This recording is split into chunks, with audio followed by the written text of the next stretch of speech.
ইনি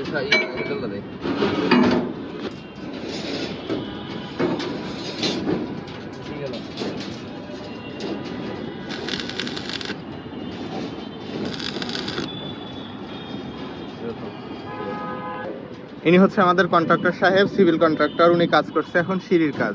তো কন্ট্রাক্টর সাহেব, ভালো সিঁড়ির কাজ মানে করার জন্য কি কি জিনিস লক্ষ্য রাখতে হয়, যেমন সিঁড়ির ধাপগুলো সোজা আছে কিনা, স্টেপগুলো মানে সমান পর্যায়ে আছে কিনা, এর জন্য কি কি লক্ষ্য রাখতে হয়? আপনারা কি কি কাজ করেন? এটা হলো যে প্রথমত মাপ দেওয়ার পরে শল দেখতে হবে।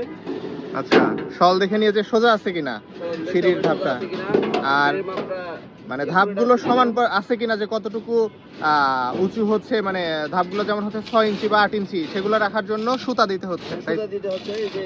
সুতাটা কিভাবে দেখতে হবে? সুতাটা কি হচ্ছে শাটারের সঙ্গে লেগে যাবে নাকি নিচে ক্লিয়ার থাকবে? শাটারের সঙ্গে লেগে যাবে, প্রত্যেকটা শাটারের সঙ্গে লেগে যাবে। শাটারের সঙ্গে লেগে যাবে। আচ্ছা আচ্ছা, এটা ধাপটা কত ইঞ্চি থাকছে? ধাপটা যদি 6 ইঞ্চি হয় 6 ইঞ্চি, যদি 5 ইঞ্চি হয় 5 ইঞ্চি। এখানে আমাদের 6 ইঞ্চি আছে। আচ্ছা, রাইজার হচ্ছে 6 ইঞ্চি। হ্যাঁ, ওয়েট স্ল্যাব আছে 6 ইঞ্চি। আর ক্লিয়ার কভার কত থাকছে আমাদের? ক্লিয়ার কভার 1.5 ইঞ্চি।